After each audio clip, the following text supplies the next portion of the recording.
La Biblia está llena de imágenes que expresan temas que atraviesan toda la narrativa. Debemos examinar detenidamente cada una de estas imágenes. Tenemos que ver cómo todas ellas nos conectan con la historia más amplia. Tenemos que leer las imágenes.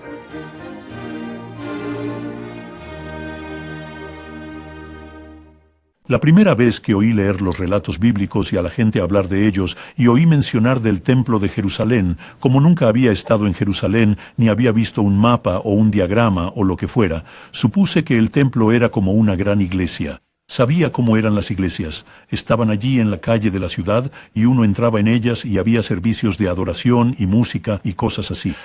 Pero el Templo de Jerusalén no era así. El templo en Jerusalén era un gran complejo con un santuario en su interior. El templo no era solo un gran edificio religioso, como si pasearas por Jerusalén y dijeras, aquí está el templo. En realidad, Jerusalén era una especie de templo extendido, era la ciudad santa, era básicamente un templo con una pequeña comunidad a su alrededor. Y así es como funcionaban los templos en el mundo antiguo. Este era el propósito principal por el cual uno querría adorar a su Dios, cualquiera que éste fuera. Y obviamente para los israelitas es el Dios creador, el Dios de Abraham, Yahweh. Y así el templo se convierte en el foco principal de toda la comunidad, no solo una religión aislada en un edificio en particular. Y el templo se convierte para todos los pueblos del mundo antiguo en un lugar de sacrificio, un lugar en el que uno se siente responsable ante Dios y quiere ofrecerle algo que represente lo que realmente es, un lugar de culto, un lugar donde la comunidad pueda definirse. Somos el pueblo que rinde culto en este templo y así sucesivamente. Y eso es cierto, como digo, para los templos de todo el mundo antiguo en general, y ciertamente para el pueblo de Israel cuando iban a Jerusalén. Pero, ¿de dónde viene esa idea en las tradiciones de Israel? Porque, como sabemos, para empezar, Abraham y su familia eran nómadas, no tenían una ciudad, vagaban de un lugar a otro. Pero ya en las historias de Abraham encontramos que él construía un altar al Señor en un lugar particular y adoraba allí. Es como si en cada lugar que iba quisiera santificar ese sitio. Quería poder mostrar al Dios que lo había llamado a dejar su hogar ancestral y venir a este nuevo lugar. Quería que esta fuera la realidad en el corazón de su vida.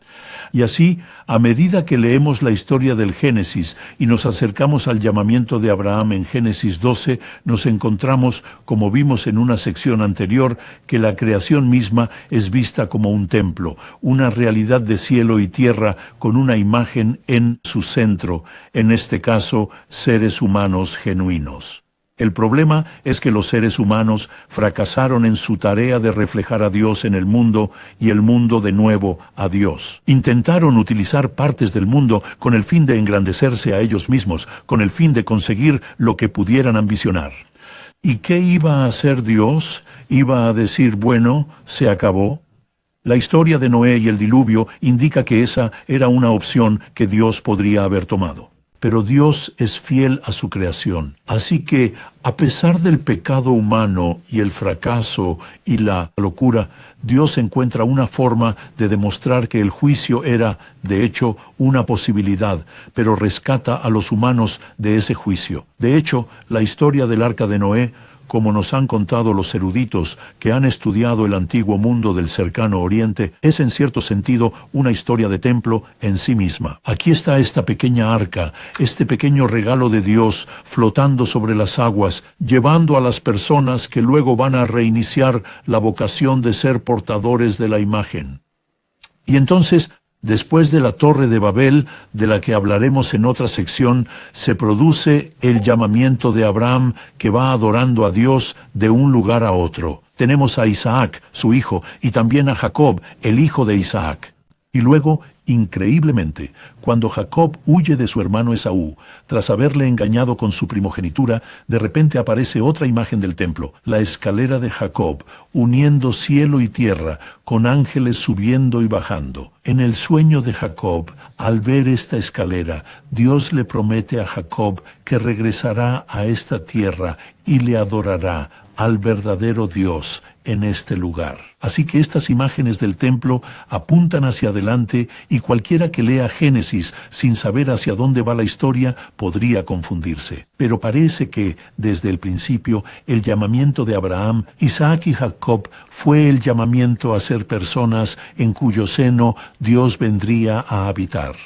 ¿Cómo iba a ser posible, teniendo en cuenta que eran una familia profundamente disfuncional, como vemos a lo largo del Génesis y de hecho en varias ocasiones posteriores? Bueno, Dios permitió que fueran esclavizados en Egipto, pero luego los rescató. Era esencial que supieran que eran el pueblo elegido por Él. Después los llevó al monte Sinaí y les entregó la ley, ya que necesitaban ser formados y preparados. Y el momento culminante del libro del Éxodo se refleja en realidad justo al principio del Génesis 1, porque el momento culminante del libro del Éxodo es la construcción del tabernáculo, que es un pequeño modelo funcional de la nueva creación que Dios va a hacer. La decoración del tabernáculo nos habla de la creación, y la función del tabernáculo es que allí se va a reunir Israel para adorar a Dios y fortalecerse para ser su pueblo de todas las maneras posibles. Por supuesto, esto también está plagado de errores e insensateces, ya que Israel sigue su propio camino, pero la verdad es que Dios mismo viene a vivir en medio de su pueblo en el tabernáculo. Y esa es la narrativa bíblica principal, no sobre cómo los humanos podríamos llegar hasta Dios, sino sobre cómo el verdadero Dios viene a vivir con nosotros. Es fascinante cómo avanza la historia, porque el pueblo entra en la tierra prometida, Dios les ayuda, Dios está con ellos. Y el santuario, que es el tabernáculo todavía como una tienda portátil, el santuario va con ellos. Y ellos tienen en el santuario, ellos tienen el arca de la alianza, el cofre que contiene los 10 mandamientos y las demás piezas que simbolizan el pacto de Dios con su pueblo. Al inicio del libro de Primera de Samuel, hay un momento terrible cuando olvidan quiénes son como pueblo de Dios y los filisteos los atacan. Entonces alguien tiene la idea brillante de llevar el arca de la alianza a la batalla. Así ganaremos, porque nuestro Dios nos verá a través de esto. No puedes usar la presencia viva de Dios de esa forma. Es un abuso. Así que pierden la batalla y los filisteos capturan el arca.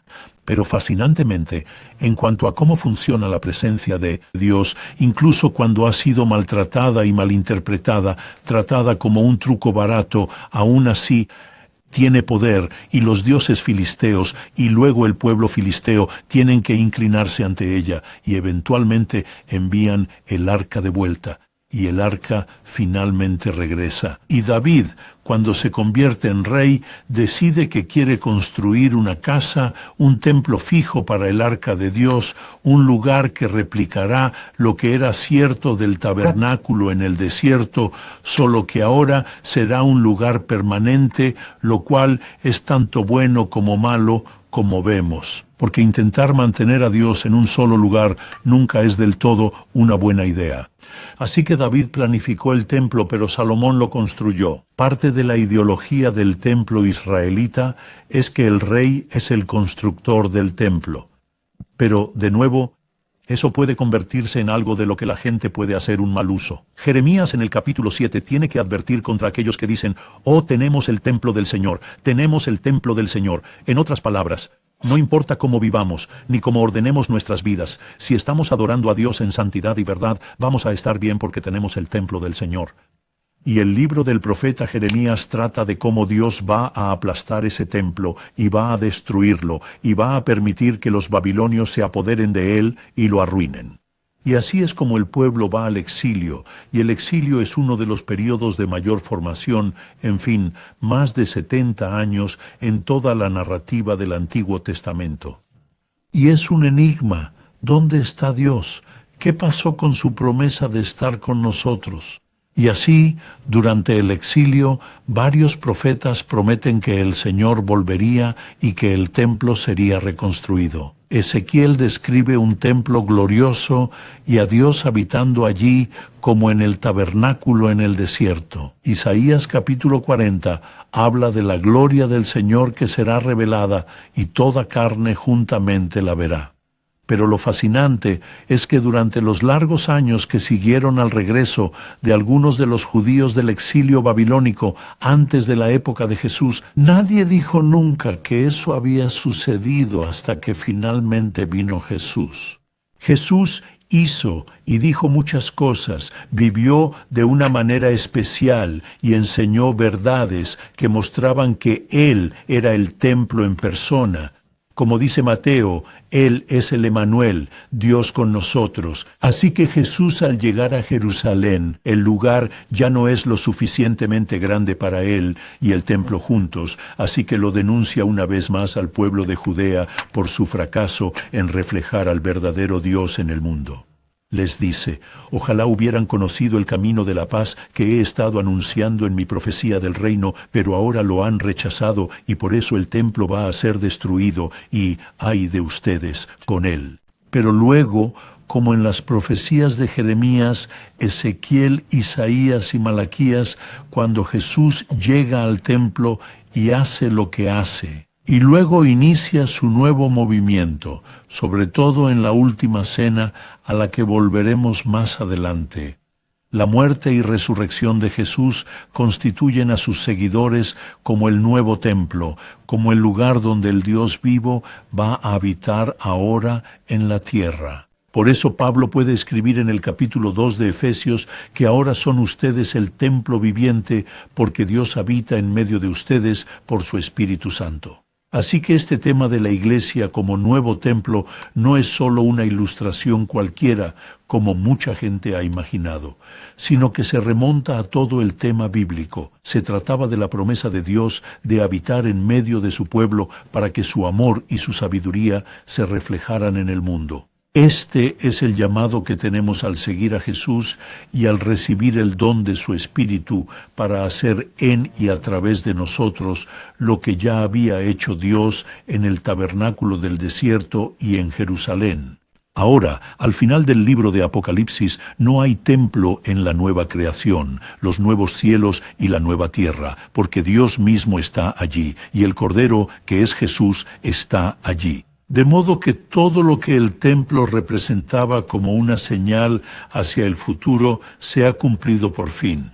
Así es como encaja todo este gran tema bíblico. Por favor, no dude en hacer clic en el enlace para ver el siguiente video de esta secuencia.